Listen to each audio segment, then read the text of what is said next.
I'm going to read you a passage from the latest neworleans.football banger. Jameis Winston had his best day of practice and perhaps the best practice of any New Orleans quarterback this summer. Winston hit passes at all levels of the field and made some aggressive but smart decisions. This performance came after Winston had a couple of moments he admittedly wanted back during the team's last practice on Saturday. Thus far, Nick, obviously I've not been able to get out to practice, so I'm reading everybody's work. I'm outside looking in here, and statistically things are very even. Are you seeing any separation between the two QBs?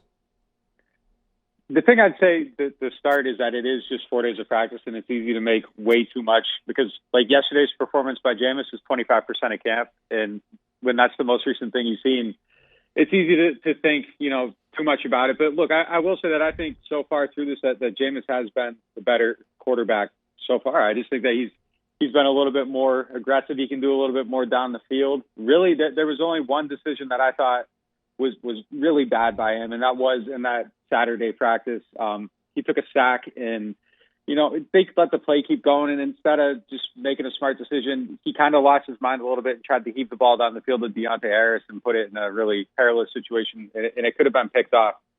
But look, other than that, I think that he's done everything that you want to see him do. I think he's dialed back a little bit. The willingness to check down is something that I think is notable from him. And, there's just not a lot of stuff where you're second guessing the things he does. And look, I'll say this too. I mean, look, we're watching these practices from the sideline. It's not on film. You can't pause it, evaluate the decisions guys are making and, he missed this guy or anything like that. Yeah. But, first look visually, everything looks right. But Taysom, I think, has been pretty good too. And I think he's been better than I expected him to be thus far. I mean, every year he comes out here and he makes significant growth. And I think you're seeing that again. The ball's coming out quick. He's putting touch on those passes to the flats and the checkdowns, which was, I think, one of the biggest issues with him. And it looks like he's making quick decisions. I think his feet are right and he's processing the field. It looks like a little bit quicker. We'll see how, for both these guys, I think preseason will be a little bit more telling. Taysom, the speeding up, can he do that in a real life situation? Can Jameis keep his head in a real life situation? But I would say right now, if you force me to pick a quarterback, I mean, I would take Jameis, and I don't think it'd be that hard of a decision. I think it is close, but I just think that you see everything that we talked about this offseason, his upside, all that stuff. I think you're seeing that right now, and I think that he looks a whole lot better than he did last year in this camp. Another interesting line, Nick, and I think this might have been from your day 3 observations, which was that if it were not for the impending suspension, that there would be palpable excitement around Deontay Harris. So suspension out of the way, like whatever happens there. But when he returns, you think Deontay Harris will have a significant role to play in this offense? He's been probably the leading receiver through camp so far. I mean, he's making a lot of plays. It isn't padded, and I think that lends to him using his speed and getting off the line of scrimmage, and nobody's bumping him or anything like that. But I think that you are seeing the growth with him, and I think we saw that a little bit late last season. That they started to be able to use him a little bit more, expand his route tree, and I think it's just a continuation of that. But yeah, when he comes back, I think that he's probably going to have a bigger role than he had in this offense before. I think the downfield stuff is going to be a significant element, especially if Jameis is the quarterback. And yesterday they hit a bomb. I think it was on Jameis's last pass of practice, and he's just able to take the top off, and we're seeing that already. And yeah, I mean, I think he's been one of the more dynamic players through the first week of camp, and with the void at wide receiver, I think there is a chance for him when he comes back to really kind of take hold, show what he can do, and then if he dominates during those games, I think going forward, it forces them to make him a bigger part of the offense. So, I do think once that DUI suspension subsides, there's a chance for him to do a lot more in this offense. Nick, it feels like Adam Troutman is going to be a critical piece of this offense, and we talked about it yesterday on the show. We know how well he did in the run game a year ago. What have you seen from him in camp so far as being a receiver? Yeah, I think he has 3 catches so far in team drills. I'd like to see a little bit more involvement, him, just getting open and forcing them kind of to throw him the ball. But, it hasn't quite been that yet. But the times the ball does come his way, you do notice him, his athleticism, all that stuff.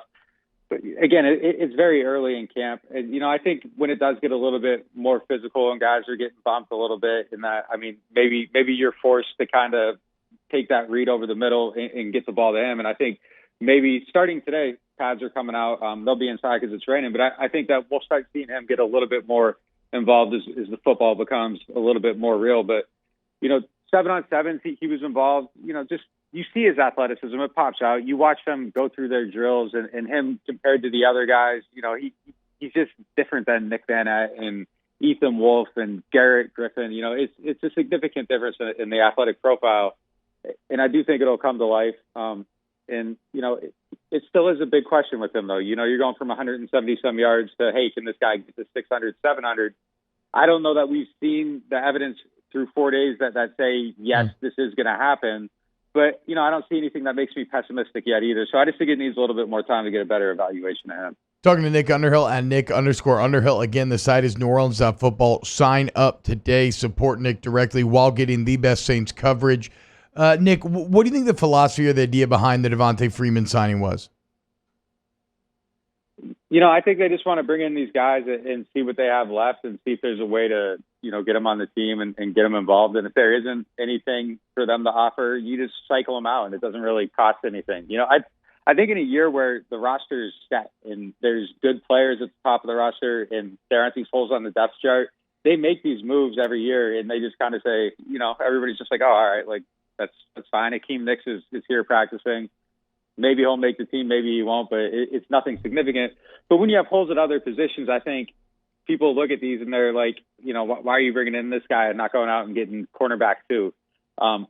In Prince Amukamara, it's another one. People are like, what are they doing? This guy was on a practice squad last year. They need a cornerback too. Well, they're just trying to see if they have guys that are better than Keith Washington at cornerback or, better than Tony Jones Jr. at running back. And if Freeman has something left, he was a very good player at one point in his career. There's been a little bit of, a downward turn due to injuries and things like that. But it's a league minimum deal. And, we've talked about this all offseason with these signings and the way the cap works. Those deals are going to be lower than the 51st contract on the team. So they're literally bringing them in for free for a tryout. And either it works or it doesn't. And, so what? But these are the moves they need to be making because that middle class of the roster got so squeezed out during the offseason when they were trimming the cap. And if you can build some depth with quality veterans, there's really no downside to it. They aren't counting on these guys to change the fortunes of the team. If they do, great. But otherwise, maybe it's depth, maybe it's not, and see how it goes. Nick, what's that rotation at corner been like? King Crowley, someone we heard the early days of camp. Has it kind of stayed the same?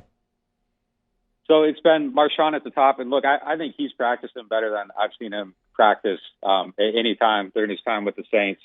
Coming into these camps, there were a lot of times where he would it'd be poor. It'd be a poor performance in these practices.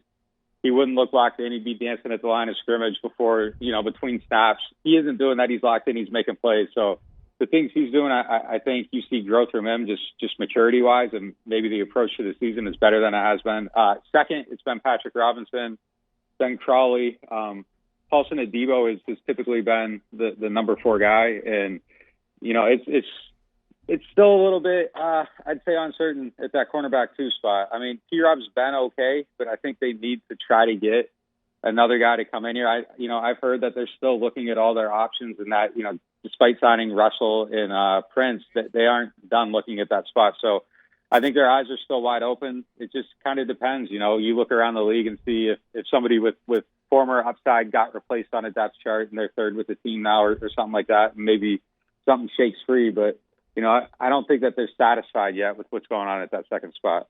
Do we have an update on Marshon Lattimore and any impending decisions about what could happen with him suspension-wise? No word yet. I was just talking to the county in Ohio last week. There's no date set for any court stuff. So, no, I mean, they're still waiting to hear. It is a little bit surprising that this has carried on so long without any type of decision. But, I think the longer it goes, maybe it's better for him. I mean, it's possible that the league needs to wait to see, what the criminal investigation turns up. I think it's a tricky situation because, depending on what he pleads, how can you prove anything until there's an actual investigation? So Yeah. I don't know. I mean, it could take some time. Maybe the video that came out is cut and dry enough for the league to say, hey, this hurt the image of the league, and we're going to suspend you for conduct detrimental. But I think it's maybe a little bit messier of a situation than a lot of us thought when it immediately happened, because you saw the video and you said, oh, he's done. And that still might be the outcome, but I think there's a lot of stuff that needs to be sorted through before they get to that decision. One more on Lattimore, because it's something that I saw a lot yesterday on Twitter, because everybody's been talking about how locked in, how well he's been playing. How do you respond to the cynical idea that is just because of how bad the Saints wide receivers are? I think it's the approach, though, in the way he's going about his job. Like, it wasn't every ref in practice that he was covering Mike Thomas before. They aren't shadowing in training camp practices. Guys are playing sides, and Marshon's ending up on, in previous years, Traquan Smith and Tommy Lee Lewis, or whoever they're rolling out to that side of the field. And, like I said, like between snaps, he'd kind of be dancing and goofing off, and you'd have Aaron Glenn yelling at him from the sideline. Like, that approach isn't happening right now. So just his approach itself, I think, is different. The results, are the results. I mean, these guys are beating them before they aren't right now. I just think he's locked in. I just think he's approaching the season a little bit differently. It's a money year for him, so I think that's probably some incentive there too. The level of competition, I think, plays a part, but you still got to make a play to get your hand on the ball. And if you're breaking up a pass, you're still doing something right despite the competition. Maybe Mike fights through a pass that, he's breaking up that's going to Traquan Smith. But, like I said, in previous years, those passes were getting completed sometimes. And you would just look at him and be like, why is he practicing like this? This is an elite talent. And he isn't standing out negatively like that. And I do think that is a significant change for him. Nick Underhill. Okay, last one here, Nick. Pete Werner. It seems like he's been moving in on Zach Bond, maybe threatening. I know they're rotating right now. How is Werner? How's that will position shaking out defensively? He's given up some catches, but look, he's in the spots he needs to be. He's in the flats. He sees things. He gets around the ball. So even when he gives up a catch, it's not like a damaging thing where I think like with Alex Anzalone, it'll be a little bit late and you just kind of see the hair trailing behind the guy after he gave up a reception. He was chasing him. So Pete's in position to make plays. The coverage isn't elite, but it's fine. I think he'll win out that job. They're extremely impressed with his intelligence and his ability to pick things up. And, linebackers coach Mike Hodges was telling me yesterday that they kind of try to dumb things down for the rookies so they aren't taking on too much information. And Pete will see the holes in the meetings of the things that they're leaving out information-wise and start asking questions. And, nice. They're forced to give everything up that they were trying to hold back and build piece by piece. So, I think he's heading in the right direction. And I would be really surprised if he isn't the starting linebacker unless they make another move to bring somebody in. I lied about that being the last question because I have to ask about Peyton Turner while we have you on. What have you seen out of the first-round pick? Yeah, so there was day one or day two, Peyton Turner. You could tell he was a little bit gassed, maybe a little bit surprised by the level of humidity. But look, he's making plays. He's involved in the run game. His size is it stands out. Oh, wow. I think with pads we'll get a better read on some of the things he's able to do. But yeah, I mean, look, he looks to be diagnosing these run plays, and he's in the mix, and he's active, and he forces you to take note of him, which is more than I can say about some of the other defensive ends in camp. Is he talking about Marcus Davenport or some of the others there? Haven't written down 92 too much yet. Wow. So we'll see. It's pad time, so we'll see what he does. There you go, Nick Underhill. He's the best man. neworleans.football, Nick_Underhill. Trust me when I say it is football season. You want to sign up for neworleans.football. Take it easy, Nick. Yeah, have a good one, guys.